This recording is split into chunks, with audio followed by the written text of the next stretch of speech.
Hey gang, welcome back to the channel and welcome back to the Stud Pack Custom House Build. We are back from Hawaii where we've been working on our tan, back home in Texas, and we are ready to start framing on our 2-story garage. We are ready to start framing, right bud? Yeah, guys, we gotta be honest with you. We're having a really tough time over here. The day that we poured this concrete foundation might have been one of the happiest days of my life, but it was immediately followed by a ton of stress, a ton of anxiety, a lot of discouragement, and now a lot of frustration. So we're gonna take this opportunity, in this video, we're gonna tell you guys what's going on with this project right now.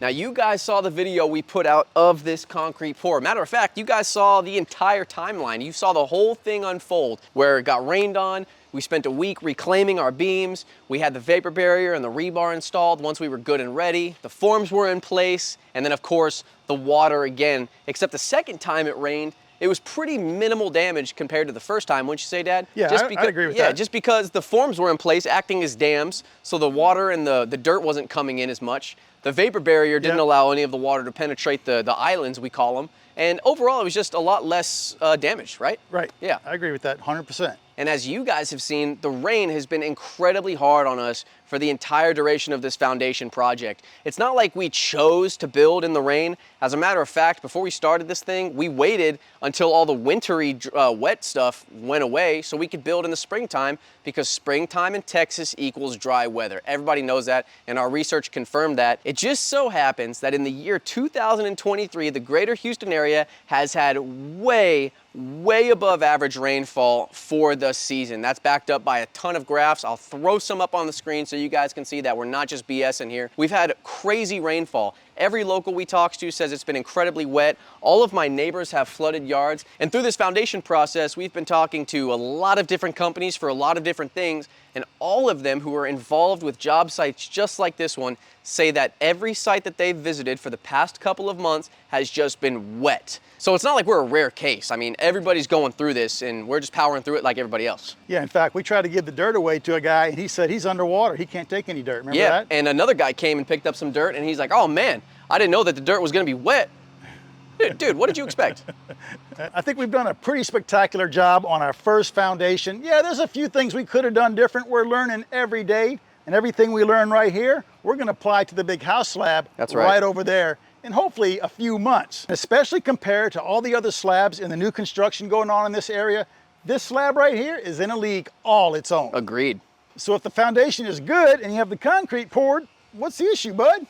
Well, the issue is the city, guys. Now, we're not here to name drop anybody. We're not here to badmouth anybody on camera to an audience. You know, that's not what we're doing. Because at the end of the day, everybody's just doing their job the best they can to the best of their ability with the experiences that they have. And I mean, that's what we're doing, right? That's right. But time is a finite resource. We don't have our whole lives to build this thing. We want to get done as fast as possible, just like every other job site.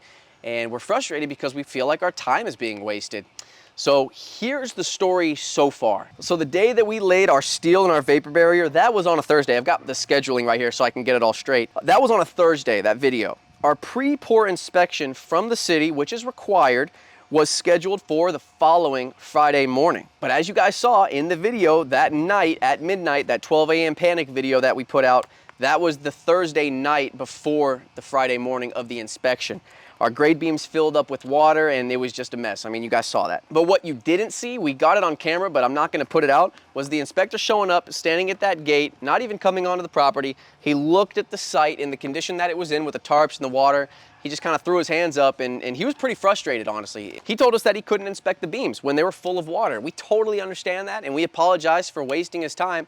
But we told him that we just couldn't anticipate the rain, especially when all the apps said that it was gonna be very light, and of course it was very heavy. So we tried to reach a middle ground with him, said, can you come back later today after we pump the water out? Later that day, Dad, we actually went like 45 minutes away, rented a massive pump. They saw that in the video, and we pumped that sucker out, hoping that we could pump it out and show him that it was ready. But he did not want to come back that Friday, and I said, we have concrete coming on Monday morning. Would you be willing to come before then to check it out? He said no. It was just really bad timing for everybody with the incredibly wet spring season that we've been having and the time crunch. I mean, it was just a mess. So after he left, Dad and I kind of stood on this pad looking down, twiddling our thumbs, and we were faced with like a really tough decision. We either completely cancel the concrete pour on Monday, this thing that we've just been like striving for months, we cancel it, or we pour. Yeah, and you were actually looking at losing a ton of money, right? Yeah, I'm getting to that. I'm getting to that. Man, this was tough. We were between a rock and a hard place on this one. Canceling our pour on Monday morning meant that our concrete pour would be pushed back a week plus. Remember about the water situation, guys. Everything is wet. Not just our job site, but every other job site. So everybody who needs concrete is rescheduling, calling, trying to figure things out, including us. If we get in that line of reschedulers, who knows how long it would take to get the concrete out, and who knows about the concrete guys when they would be available next, and the concrete suppliers when they would have the concrete and when they would be available. I mean, like we've mentioned in past videos, it's just a big dance. Yeah. And on Monday, we had it all choreographed. It was all ready, it was perfect. And that was the first time, like this whole job, that we had something scheduled and it was gonna go off without a hitch, and we were like really excited for that. So canceling the pour on Monday because the inspector couldn't lay his eyes on it meant that we would be delayed a week plus. We had the Kauai trip planned. We had the Kauai trip planned from last year, so we had to go. It was just bad timing, which means that now our beams are gonna be exposed to the elements for a week, 2 weeks, more than 2 weeks. And if this foundation took another big rain hit, it would have been game over for this thing. It would have been donezo. We would have had to restart from square one, right? Yeah, you'd have to take all the rebar out. Yes. All the vapor barrier. Yes. Your termite treatment is shot. Gone. And you would have had to basically redig or possibly even fill it back in and redig. Yes, and this is not select fill. We probably have to pay a couple grand to get more select fill in. I mean, it was just like, this is what we were deciding. This was the conversation that we were having. And all of that was so overwhelming that pouring was the best decision. But pouring led to some consequences, and that's kind of what we're dealing with right now. So we went to Kauai, we did the bathroom remodel, as you guys saw. It came out absolutely incredible, and it was perfect timing because that 2-week remodel allowed a big buffer time for the city to kind of figure out what they were gonna do with the situation. And they were only basing their decision based off the information that they had received from the inspector. And I was convinced that they didn't have all the right information. Anyway, 2 weeks later, we received an email that the letter from our structural engineer that you guys saw doesn't really mean anything because the beam's filled with water. And since the beam's filled with water, this is a direct quote, they were concerned for the integrity of the foundation and its ability to support a 2-story structure. Then they recommended that it be required, that's funny, it recommends something that's required, to submit an analysis of this foundation and the supporting soils by a third-party engineering firm specializing, we're not done, specializing in both geotechnical and forensic review. The firm that we select would need to be approved, and then the report would need to be reviewed and then approved. That's a lot. I mean, that's like a lot. And I was immediately confused when I read that because we've done all of that. We've had like 2 companies come out here, third-party companies, geotech and forensic. We have shown you guys the soil report. We did an entire video on it. We did compaction testing. We did everything. Okay, so we know what we have to do. We have a direction to go, and we're just gonna play the game and do it. We got the list of all the firms that were pre-approved on some website as like the Houston Geotech Administration or something like that. And we started calling right away. We want to jump through these hoops and move on. And here's where it gets more interesting and equally more frustrating. I called 3 separate engineers specializing in what was required. And I made these calls in Kauai, actually. That's what I was doing. It was a lot of fun. These guys are all big firms out of Houston. They have the credentials, you know, they got some of them are doctors. It's crazy. After they spoke with me for a bit, each person had the same reaction. They were like all confused.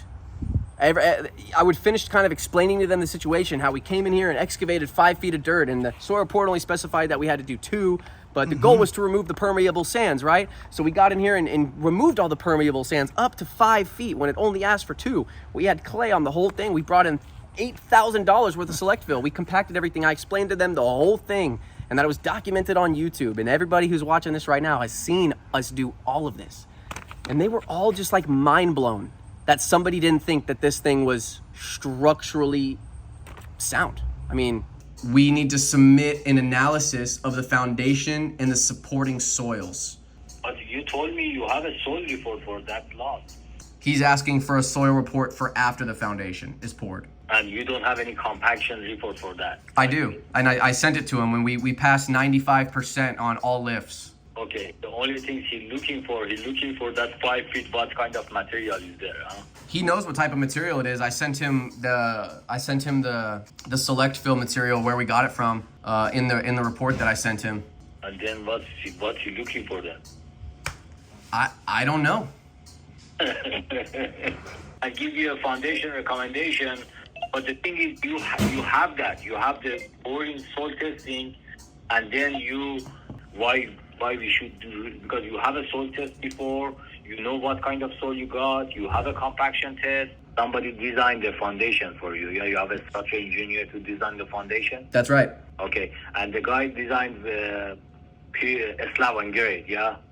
He designed it slab on grade, and he came to the job site and inspected the foundation before we poured the concrete and signed off on it. From our side, you have all, based on those things you told me, you have everything. You have a soil test, compaction test, the concrete be the same as strength, and rebar observation. Yeah, no problem. Thank you. All right, later, guys. Now, the concern is that since the city inspector was unable to see the foundation due to scheduling issues before we poured the concrete, that we have to go through your services, Michael, to make sure that it's all sound. Specifically, he's asking us to have an analysis of the foundation and supporting soils done by a third-party engineering firm. Go ahead. I've never heard of a city requiring, his seal's not good enough. I mean, that doesn't make sense. In case any complications with the city inspector arises, the structural engineer seal is sufficient enough to continue on with the project. So, but in this specific case, our city inspector is not playing by that one and is forcing us to spend another $2,000 or however much it is to get an analysis of our foundation.